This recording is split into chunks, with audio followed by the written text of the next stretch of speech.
Welcome to the In-Depth with YG, a program given every 2 weeks at UMD Media.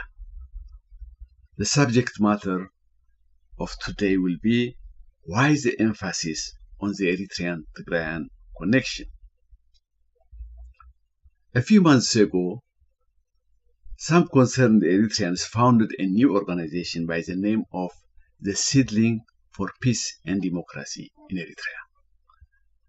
One of the cornerstones for this organization has been a close relationship with Tigray, not only to usher regime change in Asmara, but also to create a lasting peace in the region.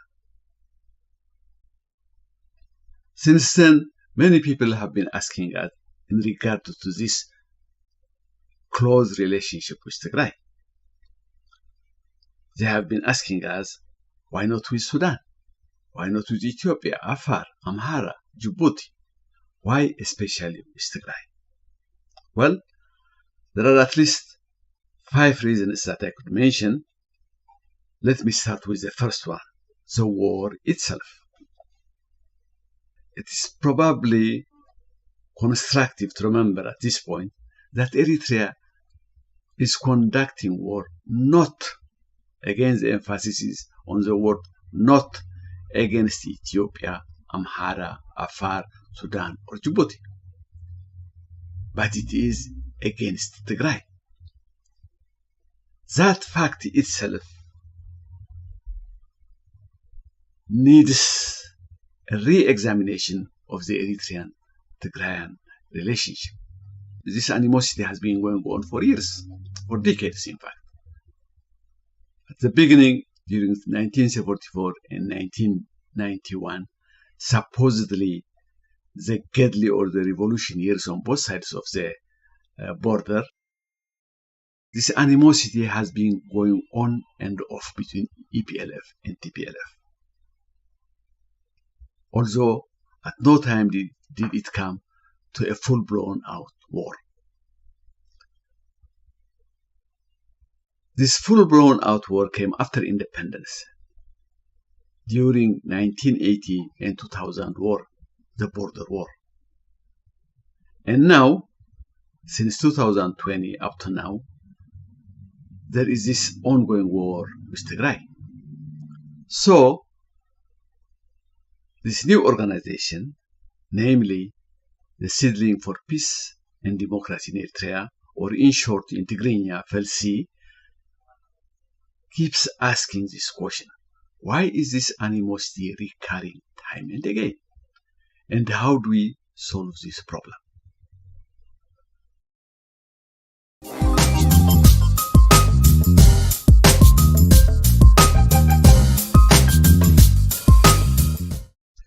The second reason is the genocide that has been going on against the people of Tigray.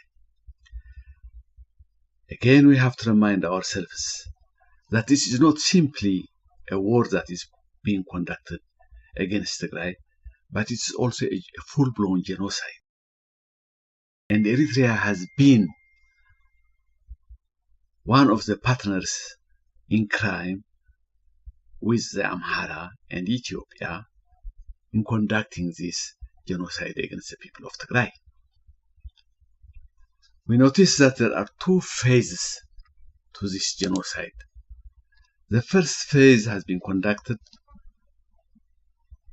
in the few months when Eritrean, Amharan, and Ethiopian forces occupied Tigray.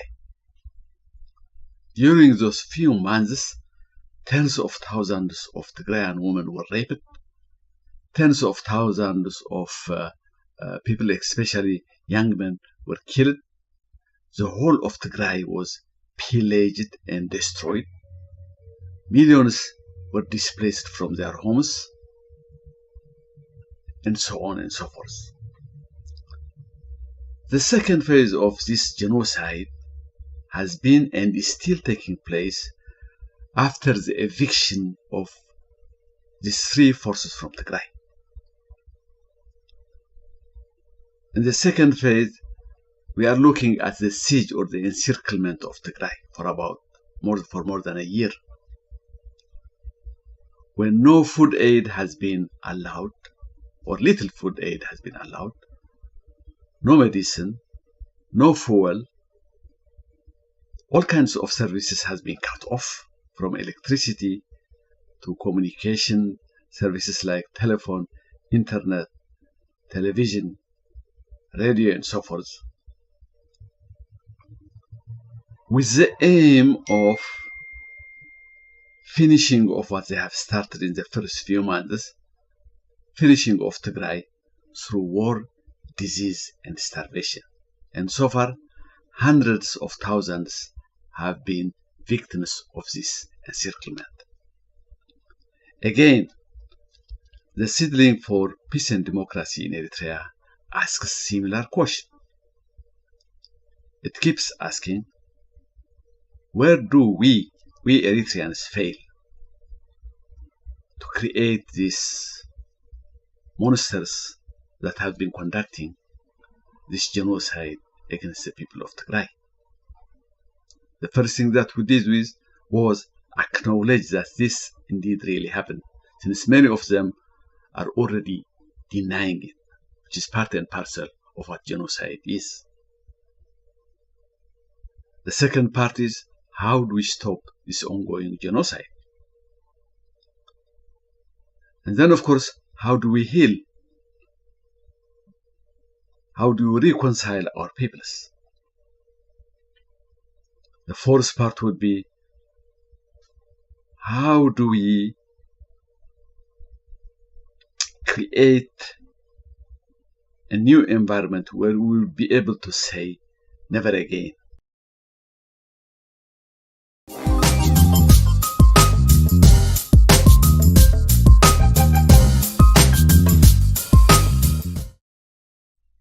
The third reason is that we are the same people. I found it strange when people keep asking again and again, why do we keep emphasizing our close relationship with Tigray?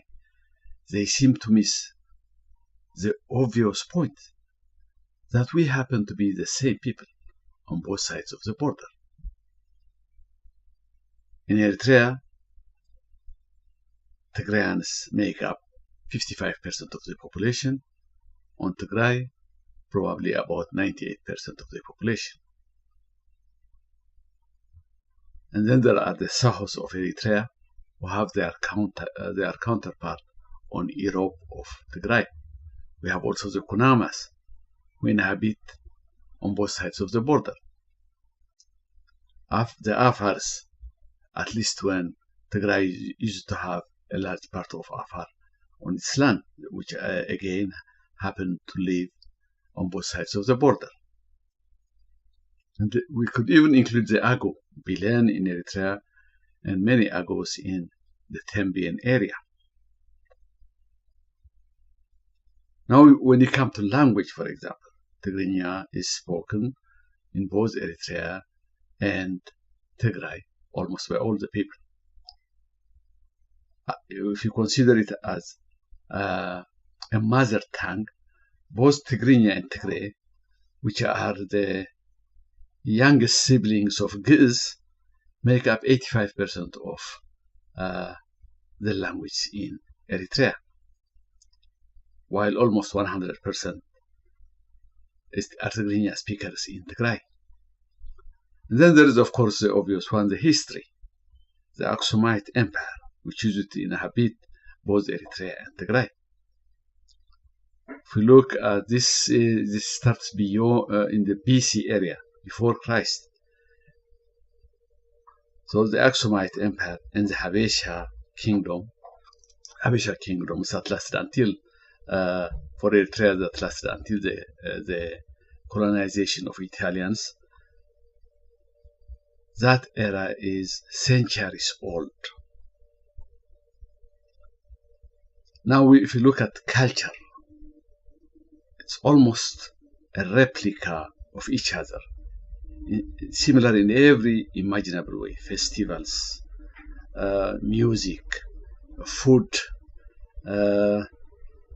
dressing, and all kinds of things. You know, it's the mirror image of one another. religion, the Tigrinya speaking, the mother tongue, as their mother tongue, speaking people, probably the majority of them are Christians. The overwhelming majority of them are Christians, with a sizable number of Muslims among them. So there is another big reason why we keep emphasizing this sameness. It's precisely because the Isaias regime has been emphasizing the difference in between these two people in order to create the animosity, the hate that it has created. Most of the differences are created ex nihilo, which means that it has created for this purpose only. They don't exist in reality. In fact, if we look at what the Eritrean troops have been doing inside Tigray,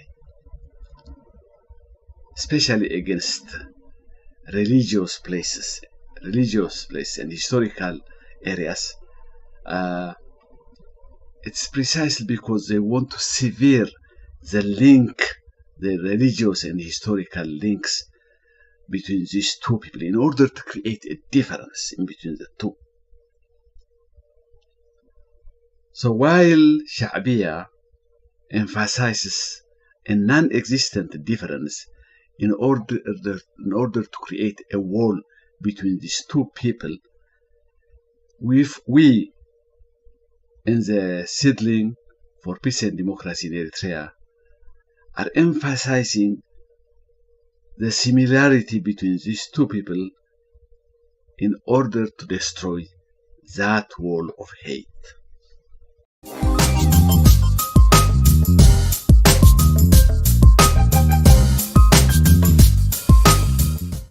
The fourth reason is that the survival of these two peoples necessarily depend on one another. Whenever these two peoples are forcibly kept apart of one another, invariably bad things happen to them. The first case happened during the years in between 1889 to 1942, almost half a century or 50 years. That was the time when Eritrea was ruled under the brutal colonization of fascist Italy. And on the Tigrayan side, what happened was Tigray remained sandwiched between Showan Ethiopia and Italian Eritrea. During those years, Tigray remained under the subjugation of Showa. It was only in 1942,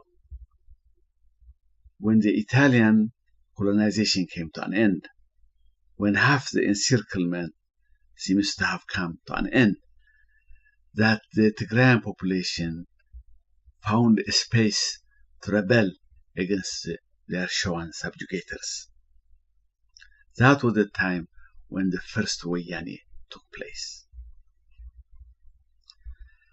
The second case happened during the years 1998, starting during the border war, up to now. In between 1998 and 2020, Tigray was under half encirclement, even though the Tigrayans didn't realize it as such. So only now, with the coming of the Abiy government, that it became a full encirclement. And right now, with the 360 encirclement of Tigray, we see the extreme realization of the sandwiching of Tigray between Abiy's Ethiopia and Sha'biya's Eritrea.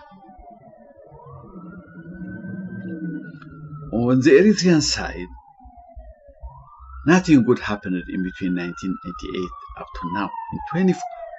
During those 24 years,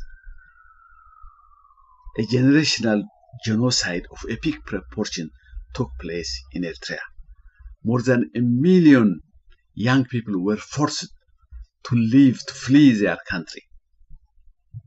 And since this were a young population group, had they been left to live in Eritrea in peace, we would have seen a demographic boom of almost 3 or 4 million people. So Eritrea lost that many people during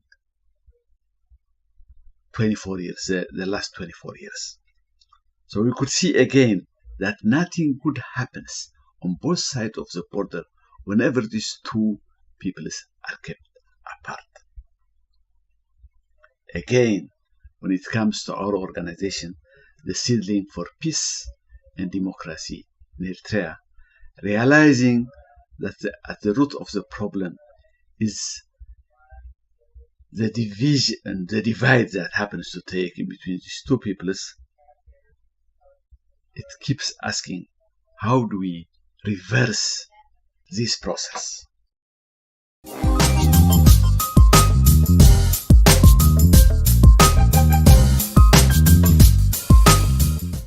The fifth reason is that we have a common enemy in the Yosief regime in Asmara. It's that obvious. By we, I mean the peoples of Eritrea and Tigray.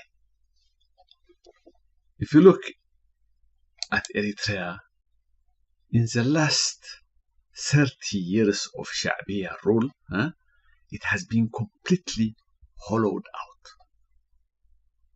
I am stressing the phrase hollowing out. Demographically, we have seen how it has been totally hollowed out of its most productive population group, the young people in Eritrea. During Haile Selassie, the population of Eritrea was similar to the other provinces. The ratio was for 1 Eritrean 15 to 20 Ethiopians.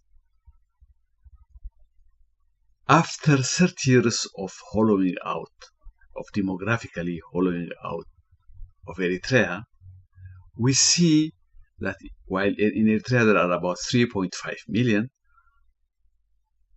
in Ethiopia the population is 123 million.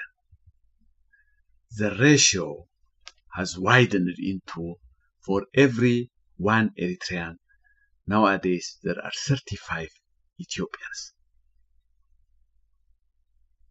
The ratio, the gap has been almost double, which means that provinces like Tigray and Wollo, Gondar or Wajam, that used to have similar populations as Eritrea, are now either double or triple that of Eritrea.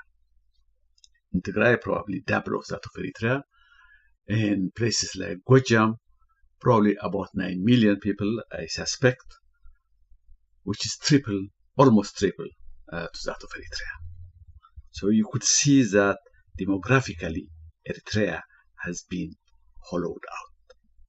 But the hollowing out was not only in regards to the population. Economically, it has been entirely gutted out. Religiously, most of the religions have been either outlawed or completely controlled by the Yosief regime.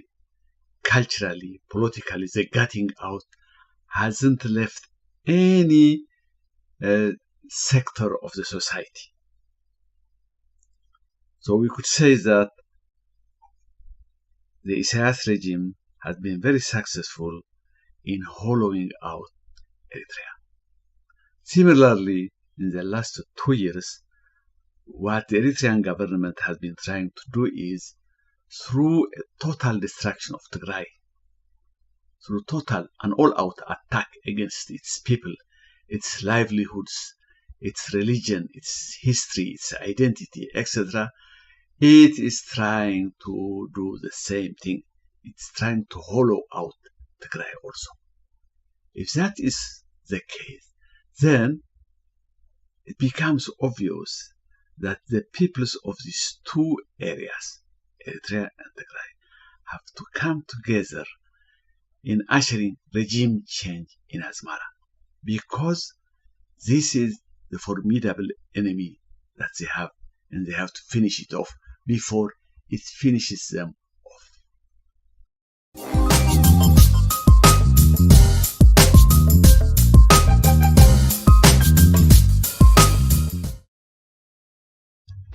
Now, in conclusion, let's ask, what is to be done? Felsi, or the seedling for peace and democracy in Eritrea, has also been asking that question. And since all kinds of problems that we have been looking at has been the result of a deliberate reconstruction of Eritrea by Sha'biya, or the Yosief regime, by cutting off all kinds of relationship with Tigray in particular, then the answer seems to be obvious. All that we have to do is re-establish those links, reconnect the severed links to their previous form. There are various links. Let's start with the border. Sha'biya wouldn't have survived unless it had a sealed off Eritrea. Instead of a sealed off Eritrea, a walled off Eritrea, what we need is an open border whereby free trade, free visitations, and so forth take place. When it comes to ethnic link, instead of de-emphasizing the ethnic similarity that Sha'biya has been doing from the very start, we wanted to emphasize our similarity and build upon that similarity. For example, when it comes to language, it's easy to see creating a common dictionary, creating language institutions for the people that inhabit the areas across the border. And with that comes literature, cinema, theater, music, all kinds of art that connect people. We could even envision a similar curriculum being used on both sides of the border in the education of the young people in both Eritrea and Tigray. When it comes to religions, instead of remember when the Eritrean troops invaded Tigray, the reason why they keep focusing on destroying monasteries, churches, killing priests, destroying religious artifacts, brannas, crosses, and so forth, is precisely because they felt that link is what's holding the people of Eritrea and Tigray together.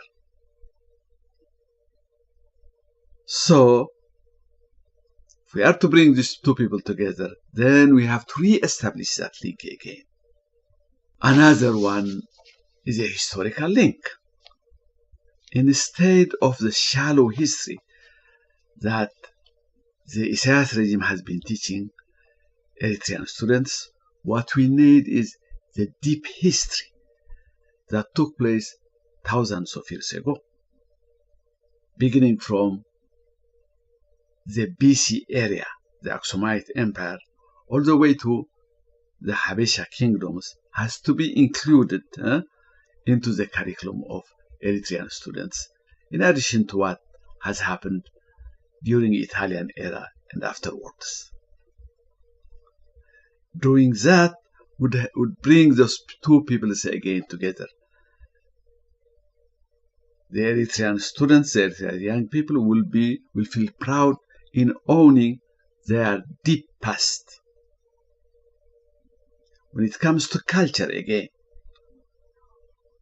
we can start from music, Gwaila, to patron saints that happen to be alive in all areas of Eritrea and Tigray.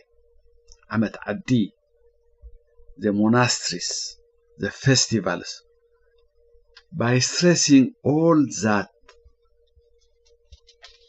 heritage, then we again bring these two people together. Last but not least is the geopolitical positioning of Tigray and Eritrea. These two people happen to inhabit an area that is very sensitive. This happens to be the Horn of Africa. This happens to be almost the edge of the Middle East. This is where the African and the Arab world meet. This is where the Red Sea with its busy route to the Mediterranean and the Indian Ocean exists. This is a strategically sensitive area with both regional and global powers vie one another to have bases around that area. So, given all of this, it's very important for these peoples to figure out a way of securing their land in this very sensitive area, a way of cooperating with one another on how to prevent predators from overrunning their area. Thank you.